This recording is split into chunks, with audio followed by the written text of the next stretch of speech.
C'est une question prioritaire pour la justice. Le parquet de Genève, saisi par les autorités françaises, a déjà mené 2 perquisitions et saisi des documents. Ici, à la banque Riley Company, où était enregistré le compte, mais aussi à l'Union des banques suisses, où Jérôme Cahuzac était client précédemment. Un compte ensuite transféré à Singapour, un montage complexe, pour les spécialistes financiers trop sophistiqués pour n'avoir abrité que 600 000 euros.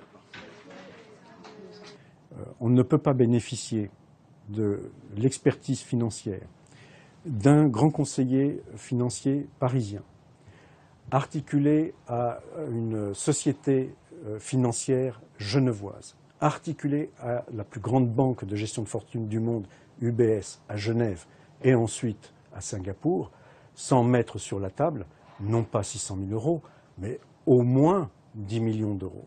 C'est le ticket d'entrée pour bénéficier de ce genre de service. Autre question, qui était au courant de l'existence de ce compte avant 2012 et le début de l'affaire? Cet homme au moins, Michel Gonel, ancien adversaire politique de Jérôme Cahuzac, et selon lui, dès 2008, l'administration savait, elle aussi. Il y a un fonctionnaire des douanes chargé de la lutte contre l'évasion fiscale qui a identifié le compte aussi, à peu près à la même période, et qui a très bien fait son travail en signalant l'existence de ce compte. L'État avait les moyens de savoir, depuis 2008. À l'époque, c'est Éric Woerth qui était ministre du Budget et donc à la tête des douanes. Dans un communiqué ce soir, il précise n'avoir jamais été saisi d'aucune information ni rapport faisant état de l'existence d'un compte bancaire illégal de Jérôme Cahuzac.